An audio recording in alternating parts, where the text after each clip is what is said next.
जय भारत, जय संविधान। नमस्कार, आदाब, सत श्री अकाल। अपनी बात को शुरू करते हुए मैं बहुजन समाज में जन्मे सभी संतों, गुरुओं और महान पुरुषों को नमन करता हूँ। नमन इसलिए करता हूँ कि जब इतिहास को पढ़ते हैं, जानकारी हासिल करते हैं, तो ये एहसास होता है कि अगर वो महापुरुष ना होते तो शायद आज भी हम जानवरों से बुरी जिंदगी इस देश में जी रहे होते।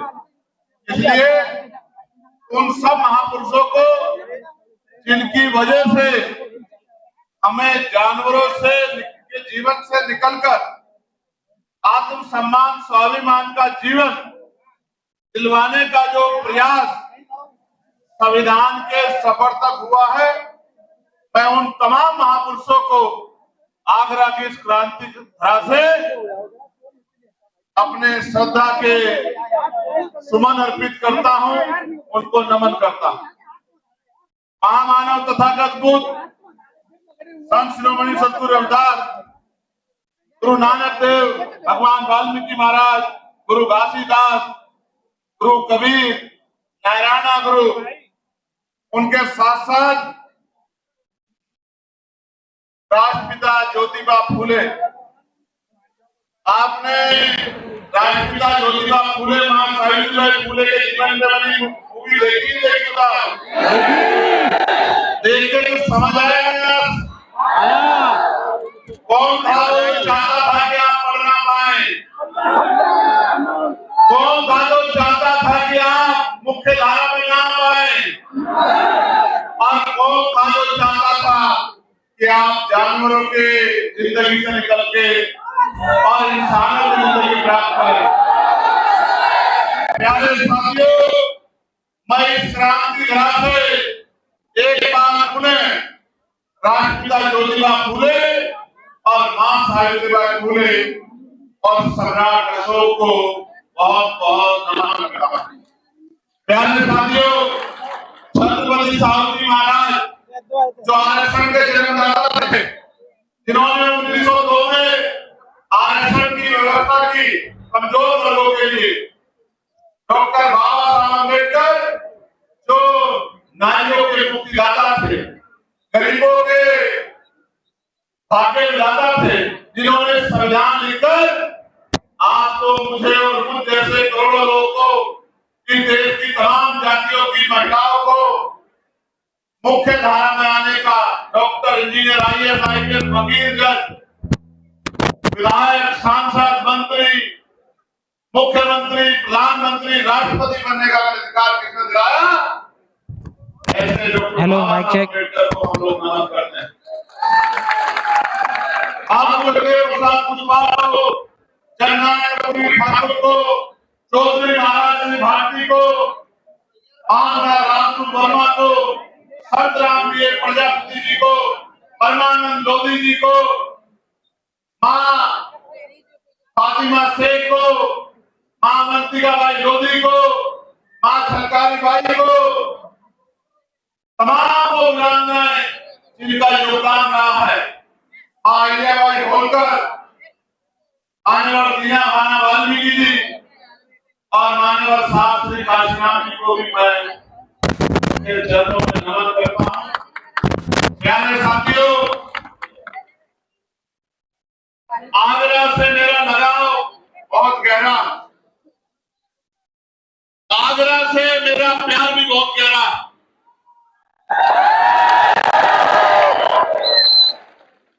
क्योंकि ये वो धरती है जहां बाबा साहब अम्बेडकर के आंसू गिरे हैं। एक धरती पर कर्ज है और हम उनकी असली वाले हैं, हम कर्ज उतारना जानते हैं। मैं आगरा के साथियों का समय समय पे इतिहास लिख के आगरा की शक्ति को बताने का काम किया है, उन साथियों का बहुत बहुत धन्यवाद देता हूं। संगठन के लोग अपना प्यार आशीर्वाद देने के लिए आए हों, चाहे वो हमारा भीम का कार्यक्रम हो, चाहे हमारे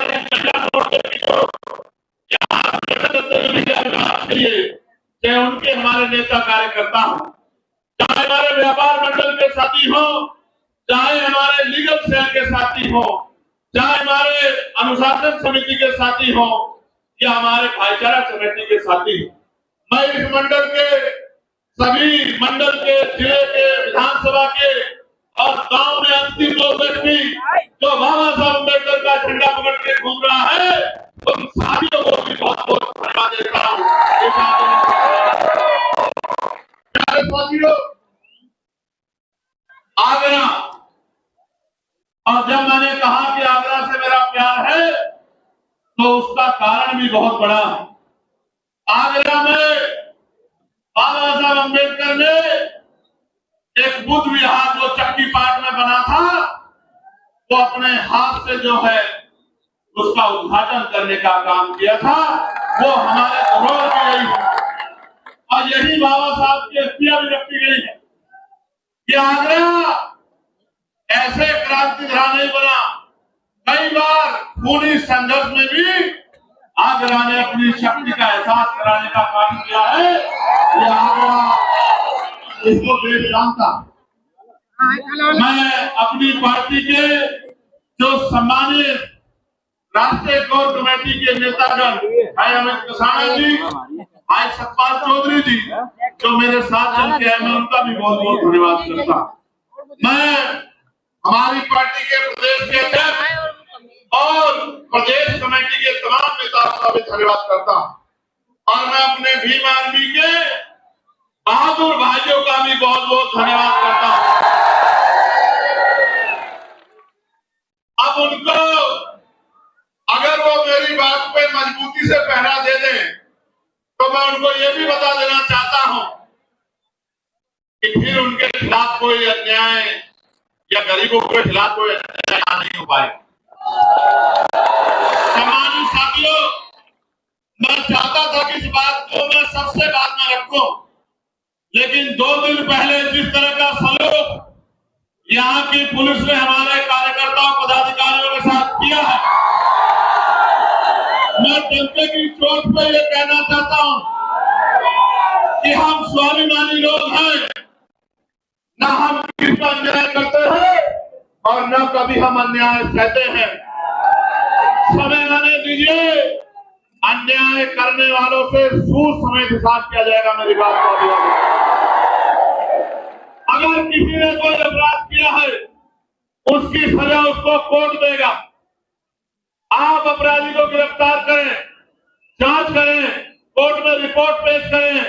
हम संवैधानिक लोग हैं, लेकिन जिस तरह से एक अधिकारी ने अपने जातीय अहंकार को दिखाने के लिए हमारे कार्यकर्ताओं को लातों से पिटवाने का काम किया, मैं उस सम्मानित अधिकारी को भी कहना चाहता हूं, जिस सत्ता के घमंड में या जिस जातीय घमंड में ये किया गया है, सत्ता बदलेगी, आप भी यही रहोगे, हम भी यही रहेंगे उत्तर प्रदेश में। हम उत्तर प्रदेश छोड़ के जाने वाले नहीं हैं। और सम्मानित अधिकारी महोदय, आपको भी नहीं, अगर आपके शहीदों ने डेपुटेशन में कहीं भेज दिया तो वहीं से खींच के यहाँ आगरा लेके आएंगे। मेरी बात उससे बड़ा पुलिस का समर्थक आपको कोई नहीं मिलेगा। आजादी के 75 साल में अगर पार्लियामेंट में पुलिस के भाइयों को भी 8 घंटे की ड्यूटी उनको अन्य कर्मचारियों की तरह करने का मौका मिले, एक दिन छुट्टी मिले, उनकी बॉर्डर स्कीम खत्म की जाए, उनकी विसंगतियां दूर की जाए, ये मामला भी अगर पार्लियामेंट में किसी ने उठाने का काम किया तो आपके चंद्रशेखर आजाद ने किया।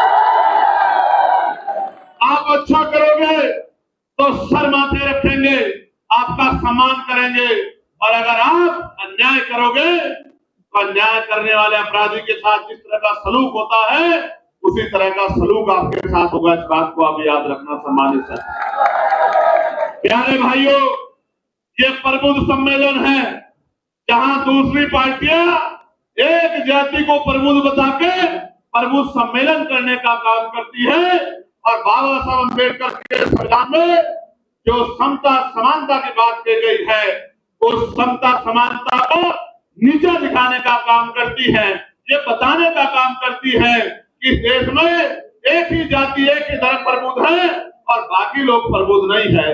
मैं आज ऐलान के साथ कहना चाहता हूं कि हमें अवसर मिला, इस 75 साल में हमने भारत की कोई पोस्ट नहीं छोड़ी जिस तक हमने पहुंचने का काम न किया हो। और ये हम सिर्फ आरक्षण के दम पे नहीं पहुंचे, अपनी मेहनत के दम पे भी पहुंचे हैं। ये भी किससे छिपा हुआ नहीं है। हाँ, एक बात तो जरूर है, एक पोस्ट बाकी है जो बाबा साहब अम्बेडकर का भी सपना था, जो मान्यवर काशीराम साहब का भी सपना था। इस देश में भी कमजोर वर्गों का प्राइम मिनिस्टर नहीं बना। मैं आपको बहुत विश्वास से कहता हूँ, आगरा का कर्ज लेके कहता हूँ, आगरा के भाइयों से वचन दे के कहता हूँ कि वो दिन भी आएगा कि जब बाबा साहब अम्बेडकर के विचारों का व्यक्ति प्रधानमंत्री भी बनेगा और देश की कुर्सी पे भी बैठेगा। और ये होगा कैसे? ये होगा ऐसे कि देश में लोकशाही है। लोकशाही लोकतंत्र का मतलब होता है जिनका वोट होगा उनका राज होगा, जिनका वोट होगा उनका राज होगा। ये लोकशाही का पैमाना है। और वो एक नारा ये है कि जिसकी उतनी संख्या वाली उसकी उतनी भागीदारी। नारा ये है कि वोट हमारा राज तुम्हारा, नहीं चलेगा नहीं चलेगा। आप और कहीं मत जाओ। हम आगरा पे बात आज करेंगे, आगरा मंडल पे बात करेंगे, आगरा जिले पे आप आज बात करेंगे। यहाँ हमारे पास व्यापारी भी है, यहाँ हमारे पास शिक्षक भी है, यहाँ हमारे पास डॉक्टर भी है, यहाँ हमारे पास इंजीनियर भी है, यहाँ हमारे पास वकील भी है, यहाँ हमारे पास जज भी है। सब कुछ होते हुए भी बाबा साहब ने तो ये कहा था कि जिस समाज में 10 डॉक्टर, 10 इंजीनियर, 10 वकील तैयार हो जाएंगे, उस समाज के अधिकारों को कोई छीन नहीं सकता है। लेकिन आज आप देखो किस तरह आपके अधिकारों को लूटा जा रहा है। छीना नहीं जा रहा है, लूटा जा रहा है। डकैती पड़ रही है आपकी नौकरियों पे, आपके रोजगारों पे, आपके बिजनेस पे, आपके साथ जुल्म जाति अन्याय हो रहा है। आज एक बहुत बड़े सज्जन उम्र में मेरे पास आए, मेरी तस्वीर लेके आए, मेरे सर पे हाथ रखा और एक बहुत बड़ी बात मुझसे कही और ये कहा कि मेरा आशीर्वाद आपके साथ है। मैं आगरा से भी आया हूँ, मैं आगरा के लोगों को पूछना चाहता हूँ, मैंने क्या गलत किया है आगरा के लोगों? मैंने वही काम किया जो मान्यवर साहब काशीराम ने किया। मैंने उनके अलावा कोई गलत काम नहीं किया। बाबा साहब अम्बेडकर ने जब वोट का अधिकार दिलाया तो ये नारा दिया कि आज मैंने रानी का पेट चीर दिया है, राजा बैलेट बॉक्स से तैयार होगा, आपकी वोट से तैयार होगा। और उन्होंने दल बनाया, उन्होंने इंडिपेंडेंट लेबर पार्टी बनाई। जब उससे भी समाज शासक नहीं बना तो उन्होंने शेड्यूल कास्ट फेडरेशन बनाया। जब उससे भी समाज शासक नहीं बना तो उन्होंने आरपीआई बनाई। जब आरपीआई बन गई उससे पहले ही बाबा साहब अम्बेडकर हम लोगों को छोड़कर चले गए। आरपीआई बन गई, मान्यवर काशीराम साहब आरपीआई के आंदोलन को आगे बढ़ाना चाहते थे। वो राशन के अधिकारी थे, डीआरडीओ में साइंटिस्ट थे, नौकरी छोड़ दी, परिवार छोड़ दिया, शादी नहीं कराई, सारी संपत्ति को त्याग दिया और भूखे प्यासे समाज को समझाने निकल गए। जब वो समाज को समझा रहे थे तो समाज कांग्रेस को वोट देता था, अन्य पार्टियों को वोट देता था। जब काशीराम समझाने जाते थे मान्यवर तो हमारे लोग ये कहते थे कि काशीराम आगे है और हमें शासक बनाने की, हुक्मरान बनाने की बात कर रहे हैं। इन्होंने अपनी तो नौकरी छोड़ दी है और हमारे बच्चों के नौकरी के रास्ते भी बंद करना चाहते थे। साहब ने घर घर जाके समझाया, अपमान भी सहा, तिरस्कार भी सहा, आरोप भी सहे। यही दूसरी पार्टियों के लोग उनको सीआईए का एजेंट कहते थे। तमाम परेशानियां उठाने के बाद उन्होंने अपना लक्ष्य नहीं छोड़ा और जब आरपीआई ने मौका नहीं दिया तो उन्होंने अपनी पार्टी बनाई, अपना संगठन बनाया, समाज की जड़ें पैदा की, घर घर जाके लोगों को जगाया, गिरे पड़े समाज में नेता बनाने का काम किया और आज उनकी बदौलत उनसे सीख लेके मेरे जैसे लोग, आपके जैसे लोग तैयार होके पिछले आंदोलन में आहुति देना चाहते थे, उसी आंदोलन को कामयाब करना चाहते थे, उसी आंदोलन को दिल्ली ले जाना चाहते थे। लेकिन जब उन्होंने दरवाजे बंद कर लिए तो समाज की रक्षा के लिए और महापुरुषों के कारवा को आगे बढ़ाने के लिए, बाबा साहब अम्बेडकर के वोट के अधिकार की रक्षा करने के लिए और जुल्म जाति को रोकने के लिए हमने भी संगठन बनाया, समाज की सेवा की, जेलें काटी, लाठियां काटी, लाठियां खाई, दांत तोड़ दिए गए, रीढ़ की हड्डी तोड़ दी गई, तमाम तरह के जुल्म किए, इनसे भी पेट नहीं भरा तो गोली चलाई गई। आप सबके सहयोग आशीर्वाद से और महापुरुषों के आशीर्वाद से गोली से भी बच गई। ने मदद की, एक एक पैसा जुटाया, नगीना में चुनाव लड़के आज की आवाज को बुलंद करने का काम किया, पार्लियामेंट में आज की आवाज को उठाने का काम किया। जब माननीय काशीराम साहब ने बाबा साहब की बात को आगे बढ़ाने के लिए आरपीआई में मौका न मिलने के बाद बाबा साहब के रास्ते को, बाबा साहब के सपने को, बाबा साहब के संघर्ष को आगे बढ़ाने के लिए जब उन्होंने पार्टी बनाई तो मैंने भी, जब पिछले आंदोलन में मौका नहीं दिया, तमाम तरह के आरोप लगाए, आपकी रक्षा सुरक्षा के लिए, आपके हक अधिकारों के लिए आजाद समाज पार्टी के रूप के नाम पर दल बना के आपकी शक्ति बनाने का काम किया। और आप ये बताओ, जब व्यापारी भाइयों ने मुझे एक डिमांड भेजी कि भैया टैक्स में छूट होनी चाहिए, तो बताओ आगरा के साथियों, मैंने इस आवाज को उठाने का काम किया है नहीं किया, और आपकी मदद कराने का काम किया नहीं किया। समाज मेरे भाइयों कह रहा हूं, अभी तो एक आदमी आपका पार्लियामेंट में गया है, अगर आप ताकत बना दोगे आने वाले समय में तो आगरा के जो जूता व्यापारी हमारे भाई हैं, इनकी एक एक डिमांड को एक ही दिन के अंदर पूरा कराने का काम करूंगा, ये मैं आपको विश्वास है। प्यारे भाइयों, जब यहाँ पर बुद्ध विहार को तोड़ने के लिए रेलवे ने नोटिस दे दिया, आप ये बताओ पार्लियामेंट में उसकी आवाज उठा के वो बुद्ध विहार रुकवाने का काम किया नहीं किया, आप लोग मुझे बताओ। और मैंने मंत्री जी से मिलकर कहा कि आप अभी आगरा को जानते नहीं हो, मैं आगरा को जानता हूं। आगरा के लोगों का जब दिमाग खराब होता है तो आगरा से दिल्ली दूर नहीं है। प्यारे साथियों, याद है ना बाबा साहब ने क्या कहा था? 18 मार्च 1956 को इसी आगरा की धरती पर उन्होंने कहा था कि मुझे मेरे पढ़े लिखे लोगों ने धोखा दिया, मैं इस समाज को, इस कारवा को जहां तक पहुंचाना चाहता था वहां तक नहीं पहुंचा पाया। और अपने बच्चों से अनुरोध करके कहा कि अगर आप इसको आगे नहीं बढ़ा सकते तो इसको पीछे मत जाने देना मेरे बच्चे। आज आप बताओ, कारवा आगे गया है या पीछे हटा? ईमानदारी से बताओ। नहीं, मैं समझता हूं कि आपको गंभीरता सोचना चाहिए कि कारवा आगे इसलिए नहीं गया कि आज भी जाति धर्म के आधार पर जुर्म जाति अत्याचार जारी है, और आज भी हम लोग रोटी रोटी के लिए मोहताज हैं।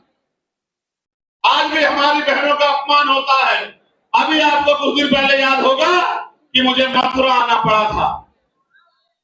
क्यों आना पड़ा था मथुरा? पता है नहीं पता है, लेकिन मैं उस परिवार का भी धन्यवाद दूंगा जिसने मेरी बात को मानकर उन दोनों बच्चों को जो है सम्मान का जीवन दिलाने का काम किया। इसके लिए भी मैं डॉक्टर बाबा साहब अम्बेडकर को धन्यवाद देता हूँ, माननीय काशीराम साहब कि उन्होंने उनके संघर्ष से, उनके रास्ते पे चल के आज समाज में प्यार विश्वास को पैदा हो गया है कि जो बात हमारा भाई कह रहा है हमें उसको मानना चाहिए। मैं जानता हूं कि ये जगह छोटी है और लोग ज्यादा है, मैं इस बात को मानता हूं, लेकिन मैं आपके संघर्ष, आपकी ताकत को भी जानता हूं। अगले 30-40 मिनट इसी तरह से डटे रहिए कि लोगों को ये पता लग जाए कि अब समय बदलने वाला है, अब गरीबों के घरों में भी रोशनी पहुंचेगी, अब समय बदलने वाला है। प्यारे साथियों, बाबा साहब ने और कुछ भी कहा था जिसकी तरफ मैं आपका ध्यान आकर्षित करूंगा। 18 मार्च 1956 को उन्होंने कहा, अब मैं बूढ़ा हो चला हूं, बीमार रहता हूं, जहां तक लोगों को जगाना चाहता था ग्रामीण एक भी ऐसा नौजवान दिखाई नहीं देता जो इस तंबू का तंबू बन के इस आंदोलन को आगे बढ़ा सके। इसलिए मैं समाज से अपील करता हूँ कि समाज आगे निकल के आए और इस आंदोलन को चलाए। तो काशीराम साहब क्या कहते हैं कि मुर्दा लोग मिशन नहीं चलाते और जिंदा लोग मिशन को नहीं रुकने देते। आज मैं आपको एक सच्चाई बताता हूं, क्या और लोगों की तरह मैं किसी दूसरे दल में जाके MP MLA नहीं बन सकता था? क्या बताओ ईमानदारी से, बन सकता था? नहीं बन सकता था? लेकिन क्या मैं वहां बाबा साहब अम्बेडकर और माननीय काशीराम साहब के विचारों का प्रचार प्रसार कर सकता था क्या भाई? आज तो हर कोई बाबा साहब की बड़ी सी फोटो लगाता है, लगाता है नहीं लगाता है? क्यों लगाता है पता आपको? इसलिए लगाता है कि बाबा साहब के चाहने वाले ज्यादा हैं और आज ये बात घर घर तक पहुंच रही है, इसलिए बड़े बड़े फोटो लगाते हैं। लेकिन क्या बाबा साहब के विचारों पे भी चलते हैं क्या? अगर बाबा साहब के विचारों पे चलते तो महापुरुषों के नाम पे बने जिलों का नाम क्यों बदलते? आप अपने मन से सोच के देखो। आगरा के मेरे साथियों जो आपके सम्मान की लड़ाई करने की बात करते हैं, उन्होंने प्रमोशन में, रिजर्वेशन में किस तरह शेड्यूल कास्ट के लोगों का गला काटने का काम किया, ये भी किससे छिपा नहीं है। ये भी बात आपको याद रखनी चाहिए। सम्मानित साथियों, हम तो भाईचारा बनाने निकले हैं और आप मेरी बात करना। इस बार जब बाबा साहब अम्बेडकर की जयंती आई थी, उस जयंती पे छुट्टी कराने के लिए पार्लियामेंट में संघर्ष करने का काम किसने किया बताओ? किसी और ने किया? अगर अकेला चंद्रशेखर इतनी लड़ाई लड़ सकता है तो अगर 10-20 चंद्रशेखर पार्लियामेंट में चले गए तो फिर सोचना क्या होगा। मेरी बात को आइए मैं बात आगे बढ़ता हूँ। मुस्लिम समाज के बड़े जिम्मेदार लोग बैठे हैं। अभी मेरठ में एक दरोगा जी ने एक गरीब की ठेली वाले को किस तरह पीटने का काम किया, वो किसी छिपा नहीं। और कल अलीगढ़ में क्या हुआ आपने नहीं देखा क्या? ये किसी के अंदर हिम्मत हुई है बोलने की? बताओ, बताओ, तो आप बताओ, अगर किसी ने अपराध किया है तो उसको कोर्ट सजा देगा, उसको पुलिस सजा दे, उसको पुलिस गिरफ्तार करके ले जाएगी। क्या भीड़ के हाथ में उसको मारने के लिए छोड़ देना चाहिए? अभी तो आरोपित हुए, पिछले कितने ऐसे आरोप लगे हैं और बाद में कोर्ट ने उस पूरे आरोप को गलत साबित करके उनको बाइज्जत बरी करने का काम किया है। वो बच्चे अपनी पर्ची दिखा रहे थे। ये जो बड़े बड़े मीट के कारोबारी हैं, आप ये फैक्ट्रियां पता करो, ये मुसलमानों की है, दलितों की है, पिछड़ों की, आदिवासियों की है या 100 करोड़ अपर कास्ट के लोगों की? ये सारी मीट की फैक्ट्रियां है जहां धड़ाधड़ जो है मीट का काम आगे बढ़ रहा है।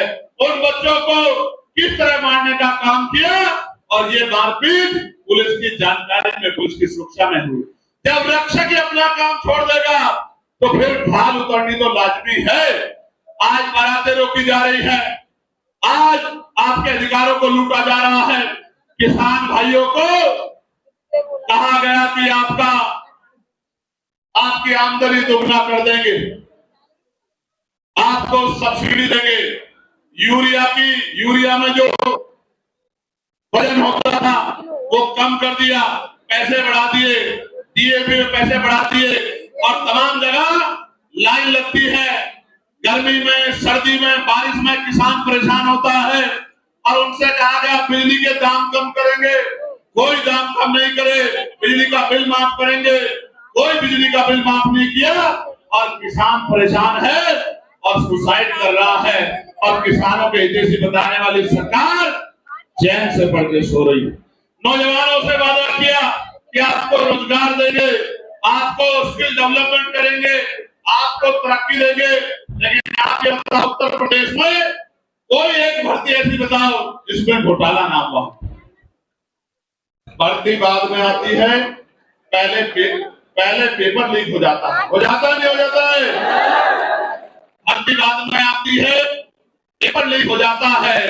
पेपर लीक जहां नहीं होता वहां नकल होती है और नकल से भी बच जाए तो फिर आरक्षण घोटाले होते हैं, जैसे 69,000 शिक्षक भर्ती में हुए हैं कि 20,000 पाल प्रजापति कश्यप बघेल सैनी मौर्य शाक्य कुशवाहा बिंद राजभर केवट मल्ला गुर्जर कुर्मी यादव जाट तमाम क्षेत्र के बच्चों के नौकरी को लूटने का काम इसी उत्तर प्रदेश की सरकार।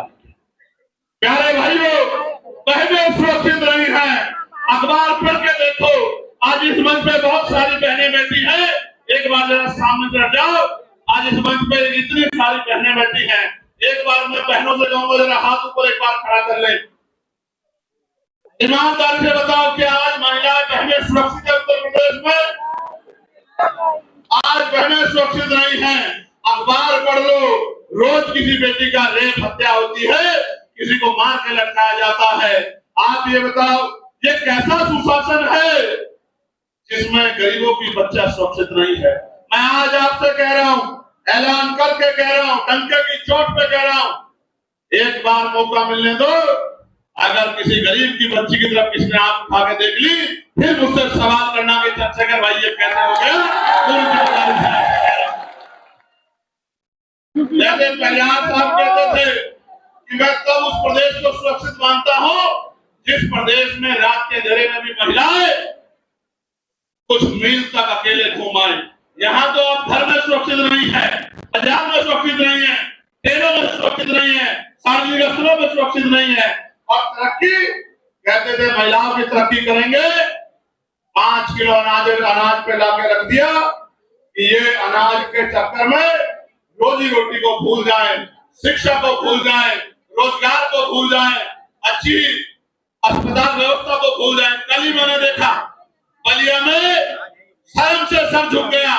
एक बहन को खुले में डॉक्टर नहीं है, नर्स नहीं है, परसों पीड़ा हुई, खड़े खड़े उसको जो है उसकी डिलीवरी हुई। दूसरी महिला उस बच्चे को खून में लथपथ बच्चे को लेके बैठी है। ये व्यवस्था दी है इस सरकार ने। इस गरीब किसान पिछड़ा दलित मुसलमान विरोधी सरकार को उखाड़ के फेंकने के संकल्प को लेकर मैं आज आपके बीच आया हूं कि अब आपको कमर कस देनी चाहिए। अब ज्यादा दिन नहीं देने हैं। 2012 से और 2027 तक 15 भाईचारा कमेटियां बनानी है।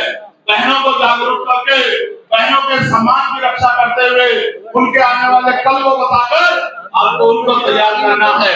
पढ़ने वाले बच्चों को स्कूल की तरफ ले जाना है, संघर्ष करने वाले बच्चों को रोजगार की तरफ ले जाना है। जिन पे घर नहीं है उनको पक्का मकान, और जमीन भी नहीं है तो जमीन और पक्का मकान बनाकर देने का काम हम लोग करेंगे। इस बात का भी मैं आपको विश्वास दिलाता हूं। 3 चीजें हम लोग प्रमुखता से करेंगे। पहली, समान शिक्षा पॉलिसी लागू करेंगे कि राष्ट्रपति या हो मजदूर किसान की संतान, सबको शिक्षा एक समान, एक ही क्लास होगी, एक ही सिलेबस होगा, एक ही टीचर होगा। किसान का बच्चा भी वहीं पढ़ेगा और विधायक का बच्चा भी वहीं पढ़ेगा, जिलाधिकारी का बच्चा भी वहीं पढ़ेगा, एसएसपी का बच्चा भी वहीं पढ़ेगा। तब आप देखना ये जो प्राइवेट स्कूलों में जेब कटाई हो रही है ये बंद हो जाए। दूसरा, समान हेल्थ पॉलिसी लागू करेंगे। इलाज की कमी के कारण मैंने अपने पिता को खो दिया। उस दिन संकल्प कर लिया कि किसी के पिता को बचाने के लिए जो भी जान लगानी पड़ेगी वो जान लगाने का काम करूंगा। सड़कों पे संघर्ष किया, आवाज उठाने का काम किया, तमाम लड़ाई लड़ने का काम किया। फिर बाद में समझ आया कि बिना सत्ता के पॉसिबल नहीं है। क्यों पॉसिबल नहीं है? इसलिए पॉसिबल नहीं है कि जिनको ये पॉलिसी बनानी है उन्हीं के तो स्कूल हैं, नेताओं के तो स्कूल हैं, नेताओं के तो कॉलेज हैं, नेताओं के तो हॉस्पिटल हैं, तो वो अपना नुकसान क्यों करेंगे? इसलिए उस दिन समझ में आया कि सत्ता बनानी पड़ेगी, बाबा साहब की बात माननी पड़ेगी। बाबा साहब ये कहते हैं political power is the master की, इट इज द मास्टर की, by which can you open and each every door of your success. कि आप अपनी सारी परेशानियों के रास्ते खोल सकते हैं, दरवाजे खोल सकते हैं अगर सत्ता आपके पास है। फिर सड़कों पर निकल गए, ढोल फाकी, जुल्म जाति सही, अन्याय में लड़ते रहे। और आज मैं धन्यवाद दूंगा नगीना के साथियों का। आप भी दोनों हाथ उठा के धन्यवाद दो नगीना का कि नगीना के लोगों ने आपको मौका दिया, और जब आपको मौका दिया तो पूरे देश ने आपका हुनर देखने का भी काम किया।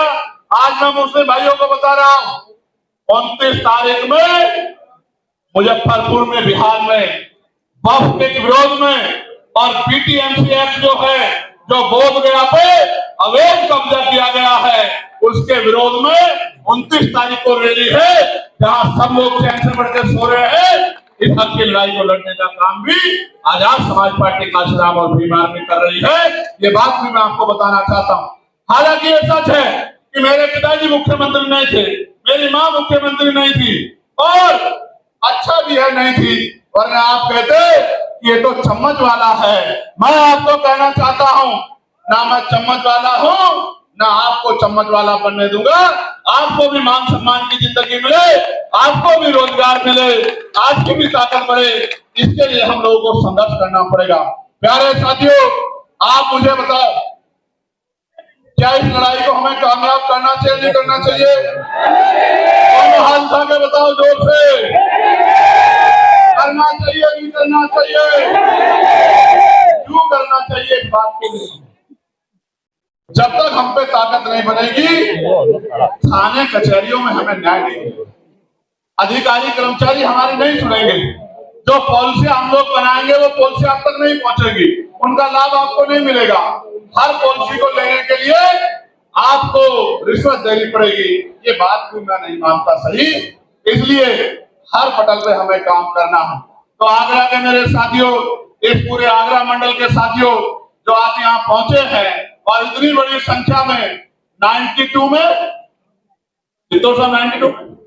92 में हमारी एक बड़ी नेता जो है वो इसी हॉल में आई थी, आगरा के लोग ही लेके आए थे।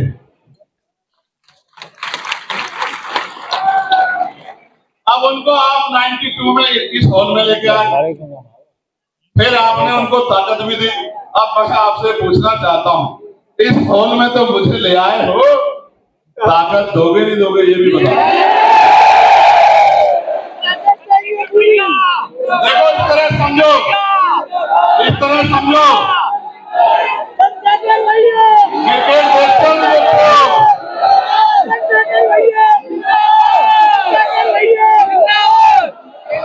क्रिकेट देखते हो नहीं देखते हो बताओ। तो पहले नाम होता था सचिन तेंदुलकर साहब का, उनसे पहले सुनील गावस्कर साहब, फिर उनके बाद सौरव गांगुली साहब का, फिर उनके बाद सहवाग साहब का, फिर आया एक लंबे बालों वाला जिसने सारे पुरानों को भुला दिया, और आज भी जिसका डंका बजता है भले ही आज उसके पास कुछ ना हो। उसके बाद आए कोहली साहब, फिर आए सूर्य कुमार यादव साहब, और आजकल बहुत शुभम गिल और पता नहीं क्या क्या बड़े बड़े नौजवान, और अभी एक और वो सूर्यवंशी आ गया है, और हमारा छोटा भाई रिंकू उसको। और आप बताओ, जब तक आप मौका नहीं दोगे उसको प्लेइंग 11 में नहीं लाओगे, 15 में बिठा के रखोगे, 20-21 में बिठा के रखोगे, उससे पानी पिलवाते रहोगे, बल्ले उठवाते रहोगे, तो आपको क्या पता लगेगा कि ये कैसी परफॉर्मेंस दे सकता है? अभी तो 1 ही साल हुआ है। याद रखना, इन 5 साल के पूरे होने से पहले आपकी जिंदगी में रोशनी लाने का इंतजाम हम सब लोग करेंगे। मेरी बात का मैं आपको विश्वास दिला कहता हूं, जब तक हम लोग बाबा साहब के रास्ते पर नहीं चलेंगे, यानी कि शिक्षित नहीं बनेंगे, संगठित नहीं होंगे और संघर्ष नहीं करेंगे, तब तक कुछ भी बदलने वाला नहीं है। और मैं फिर आपसे कहता हूं, पार्टी के नेताओं से कहता हूं, भीम आर्मी के साथियों से कहता हूं, कार्यकर्ताओं से कहता हूं, मांगने से भीख मिलती है, अधिकार छीनने पड़ते हैं। अगर छीनना चाहते हो अधिकार, तो जिस तरह से पेट पालने के लिए 8 घंटे काम करते हो, रोज पार्टी को आगे बढ़ाने के लिए भी 2 घंटे 1 घंटा काम करो, क्योंकि आदमी भूखा तो रह सकता है लेकिन अपमानित होकर नहीं रह सकता। इस बात को भी समझने का प्रयास करो। हमारी आबादी बहुत है, हमारी आबादी बहुत है, 85% लोग हम लोग, लेकिन 85% होते हुए भी जुल्म चला रहे हैं क्योंकि जागरूक नहीं है, एकजुट नहीं है। ऐसे मुस्लिम समाज की आबादी 20% के लगभग है, फिर भी रोज धार्मिक नारे लगाओ वरना मार खाओ, रोज धार्मिक नारे लगाओ वरना मार खाओ। और विवाद कश्मीर में हुआ, आतंकवादियों के खिलाफ पूरा देश खड़ा था, लेकिन सरकार के लोगों ने यहाँ भी मुस्लिम भाइयों को पीटने का, परेशान करने का काम किया। और ये बेचारे उन नेताओं की तरफ देखते हैं जिनको आगे बढ़ाते आए, ताकत देते हैं, कुर्सी बिठाते आए, और वह नेता ये उनकी तरफ देखते हैं और वो दूसरी तरफ देखते हैं।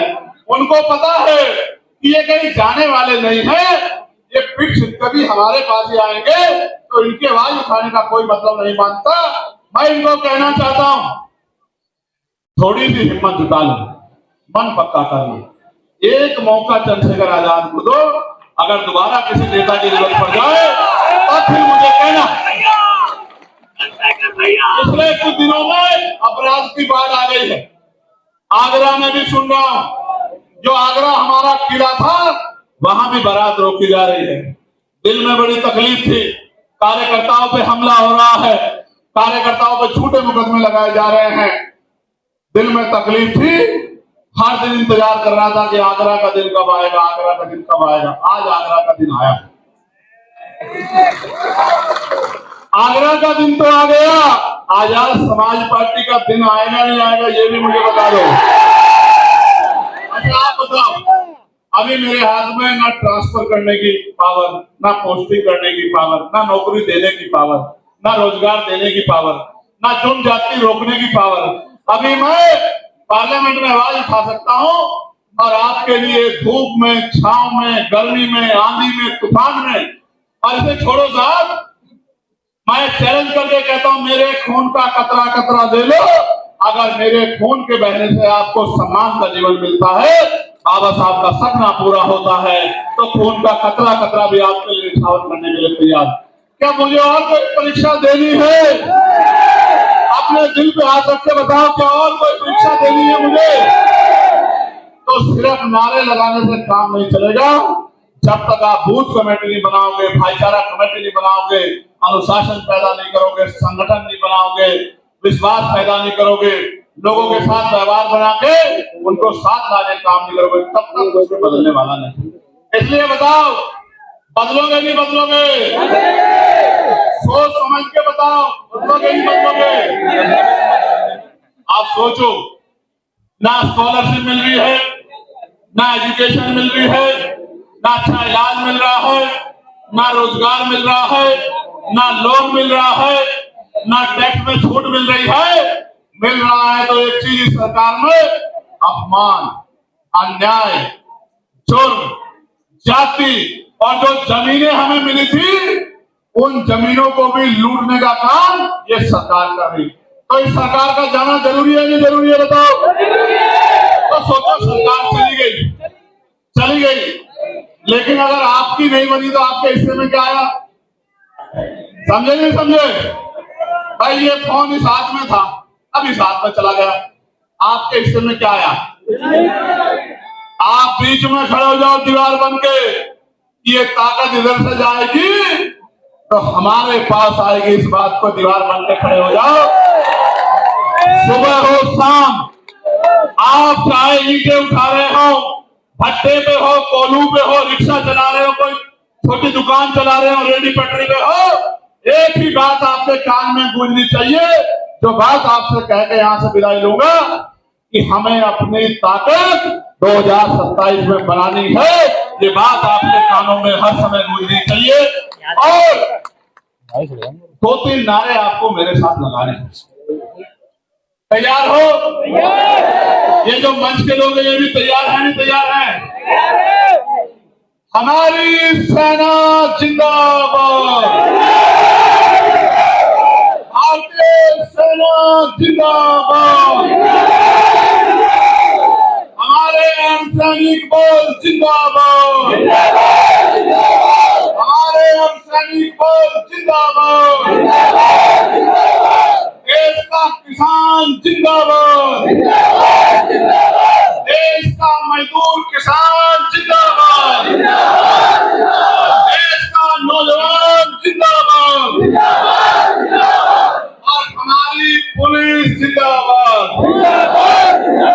नारा लगाओ हमारी पुलिस जिंदाबाद। कोई बात को समझो, पुलिस